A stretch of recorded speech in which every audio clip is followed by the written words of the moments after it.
Ole Miss Rebels. As Mississippi's flagship university, we dig deeper, see farther, work harder. We pioneered human organ transplants. We helped prove Einstein's theory of gravitational waves. We are conducting life-changing research that solves the problems of today. We are Ole Miss, transforming lives and the world. Hey, welcome to the POMcast with Stephen Willis. We're going to start in a few minutes, but I want to tell you to hit up our social sites, retweet, share, comment, like, do all of that stuff. It can only help us out and it'll make the show even better. But we're getting ready to give you a lot of good Ole Miss information, and I just thought I would tell you that because the POMcast is starting. Well, it's starting right now. Wait, no, that's a little early. It is starting right about now. Good morning. Welcome to the POMcast. I am your host, Stephen Willis, on this magical mystery tour we call Ole Miss Fandom. Thank you very much for joining us from the palatial Central Florida studios. We got some changes coming up and going about right now that we are going to tell you about. Some of the improvements are starting to get incorporated into the show, one of which will be the chat. Basically, anytime you comment inside the stream, whether it be on YouTube, Twitch, or Facebook, or Discord, which is always open, by the way, your comment will appear on the official chat of the show. I can always see the chat. It's going to come up for about 3 or 4 minutes. In a minute, it's just going to pop up, and everything that is there, you'll be able to see that, and you'll be able to see what people are asking, but there's other information that I want to get out as well. But if you do all that, I'll be able to see all of that and be able to react in due time. So you can participate in the show. You can have your say that way, even though the phone lines aren't quite open on the POMcast yet. We do intend to open the call-in lines very soon, sometime in a couple of weeks. We have a few more tests to run. But the nuts and bolts of it have been done, and we're excited about that. So we're going to have multiple call-in shows as this moves forward. So thank you very much for that. Thanks for listening. But if you comment in the chat, I can see what is being said. Before we get started, I want to tell you about Travel and Cruise World. Number is 1-800-330-7461. Again, that is 1-800-330-7461. And travelandcruiseworld.com. I'll tell you what I was trying to do with this. And I want you guys to be able to vacation and plan and do everything you need to do to make everything as enjoyable as possible. Well, these guys can provide a local perspective of all the Central Florida attractions. You can get out of the house, you can vacation, you can do whatever you want to. These guys know what's going on. So travelandcruiseworld.com, they will for sure help you out. Also, if you want to watch the POMcast, you can catch it on Twitter at @TheStephenWillis or at Old Positively. You can catch us on Facebook at facebook.com/POMcast. Positively Ole Miss on YouTube. Hit the bell, subscribe. You'll not only know we're streaming, you'll know what we're streaming about, and you can catch us on Twitch at Positively Ole Miss, all one word. Also, for the podcast on audio, you can catch us on Google Podcast, Apple Podcast, Stitcher, SoundCloud, Spotify, TuneIn Radio, iHeartRadio, and Pandora.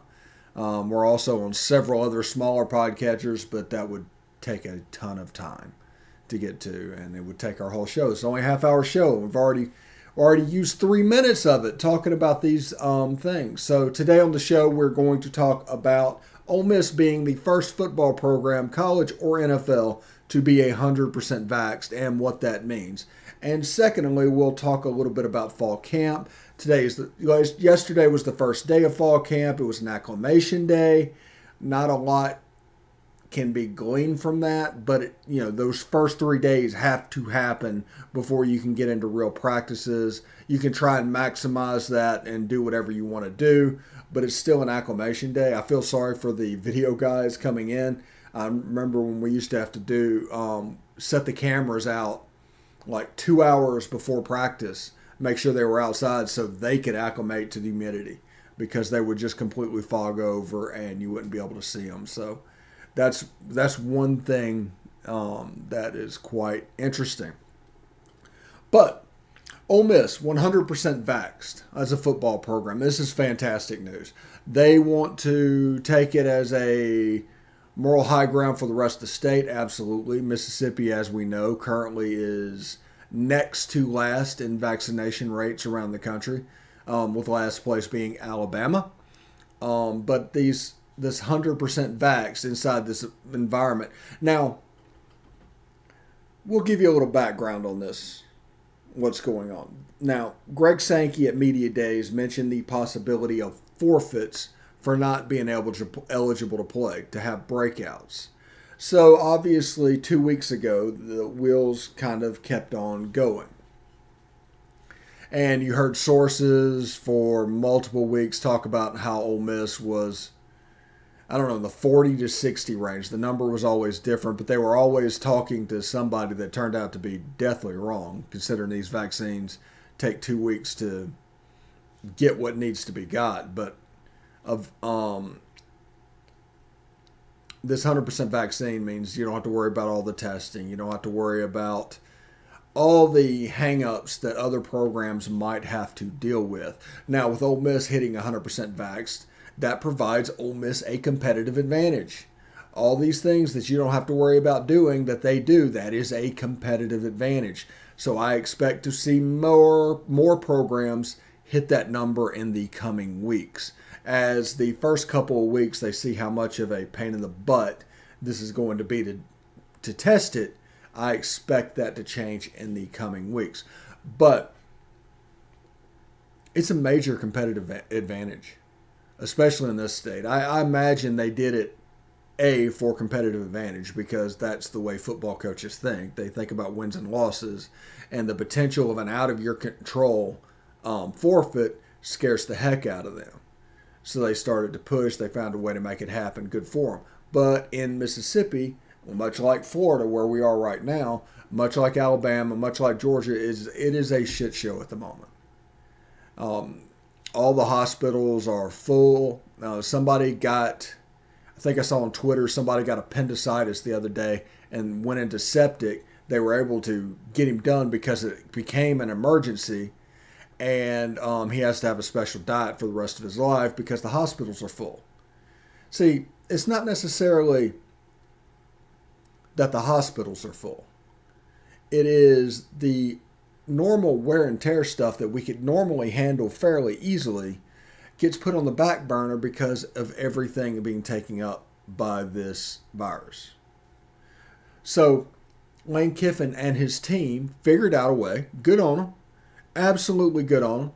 They figured out a way to have a competitive advantage. And you'll see the way this guy recruits, the way this guy wants to do. Everything is about an advantage. Last year against Alabama, in the game against Alabama last year, the team warmed up in the IPF. It was a rainy day. Didn't want wet jerseys and everything doing. But it was also mind games with Nick Saban. Also, that got outlawed after that game because of, yeah. But he's always looking for a little bit of a competitive advantage. And being 100% vaxxed, he can absolutely claim that moving forward because all the headaches and all the stuff they do, it all can go back on the back burner. Now, they're still probably going to have to wear masks indoors and do things like that, but all the crazy testing and all of that stuff, COVID becomes like the flu at that point. And if you're not having to worry about going to the hospital, you're not having to worry about dying from it, all of a sudden it becomes a relatively manageable disease that we can do. We figured out a little bit how to treat it, figured out everything that is going on. But this 100% vaccination is a huge deal. Not even if you put them up on a pedestal to the rest of the country or in the state or however you handle it, it's going to become and is a big deal to the national media and the people that are trying to, over scare people by what's going on. I mean, that's fine. They can do whatever they want to do, but that's what they're doing. this is going to provide a safe haven.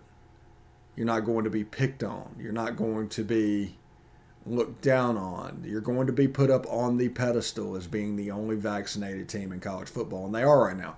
I think others will join them. I don't think, as competitive as these coaches are, Ole Miss is going to stay as the lone holdout until, for much longer. There's people going to do what they have to do that.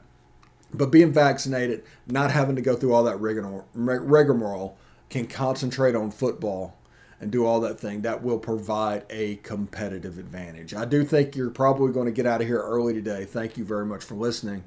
But when we come back from the break, we're going to talk a little bit about the first day of camp. First day of camp. I'm excited about that and everything that is going on. And let's see. All right, we're going to take a short break. When we come back, we'll talk about the first day of camp. It's not, got a few highlights of what's going on, some players and all that. But we'll talk a little bit about what they're trying to do, what they're trying to accomplish, and all of that stuff right here. So stick around.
All right, welcome back to the POMcast. I'm your host, Stephen Willis. Glad you are joining us. We're probably going to get out of here a little bit early today, but I do want to talk about day one of fall camp and everything that has gone on. They reported on Saturday, and the first practice was on Sunday. And that's a little bit more compressed than we're used to. I think that's probably a COVID thing, to be perfectly honest. But they were able to do that. And with them reporting, with them kind of, let's see, make sure. All right. Just wanted to make sure there's no sound coming through. Them reporting and with them going, that was probably that day, any holdouts, anything going on with the vaccine and the practice, because this appears to be a focused group of players. Whenever they want to play football, whatever they want to do, this is a focused group of players, and they don't want anything to get in the way of their goal. Now, I do not know what their goal is. I do not know what they expect to do.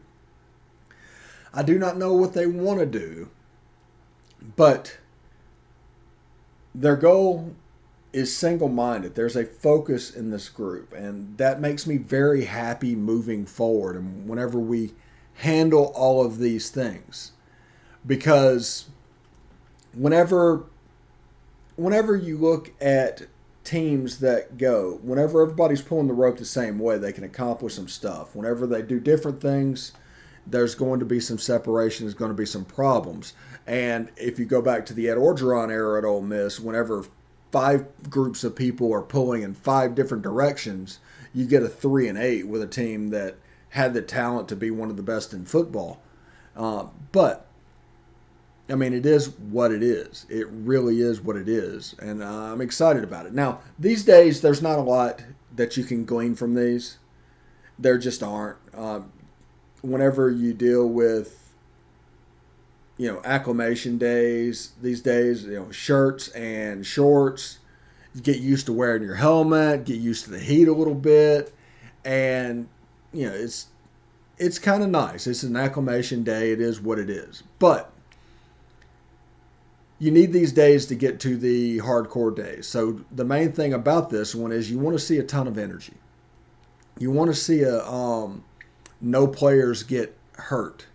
You want to start putting into the new guys your basic offense, whatever you're doing.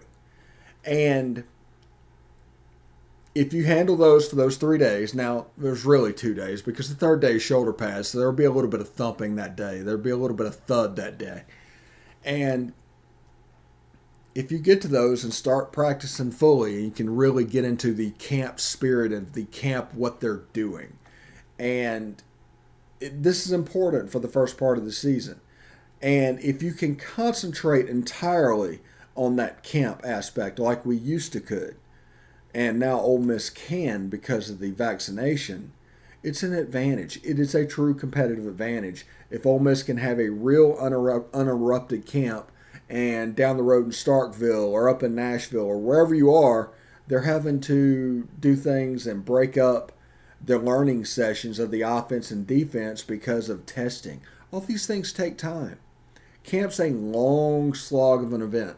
Whenever I worked at Ole Miss, camp went from, for me, a little bit before 5 in the morning until about 10 o'clock at night. Every day for 3 weeks. That was the schedule that we were kind of on. And it was just important that people are ready to go. People talk about LSU and make fun of the fact that their locker room has beds that it could be folded out in. That makes sense until you understand the camp dynamic, where a player is literally asked to be here 18 hours. And they need a place to go. They need a place to rest. They need someplace comfortable because other than that, they're just laying on the floor or out in the IPF on the grass, on the track. There's a lot of laying on the track. So that's the way camp looks. That's the way it looks moving forward. And it's important that we find amenities that will fit them for this situation, which they will eventually. They're getting ready to start on the Manning Center renovation. Second of all, understand the time frame involved and understand that all the testing and everything, all the protocols that are in place because of COVID inhibits your learning. It inhibits the normal dissemination of information. Now, you got a ton of freshmen. This is going to allow them to play a little bit easy. This is going to allow everything to work a little bit well. I would expect them to do 2 sets of offense, 2 sets of defense when they're doing practice, just for reps, and get those guys in the higher end more reps, get those younger guys more reps. I expect them to do that. They did that a little bit last year. So they're in position on day one and after day one of fall camp to do things really well. And they should be ready to go by the fall because we talked all last season about how this affected the defense. All the changes moved over. The offense clicked a little bit because the offense is actually fairly simple. There's rules and tags and things you have to learn, but it's a fairly simple offense. You have to be to go that fast. But on defense, there's still a little bit of matchup, and the defense has had trouble catching up to the style of play that is taking over college football at the moment. And so through lack of film, lack of practices, lack of personnel to be able to actually put eyes on them, at the beginning of the year there was a big problem. By the end, they were okay.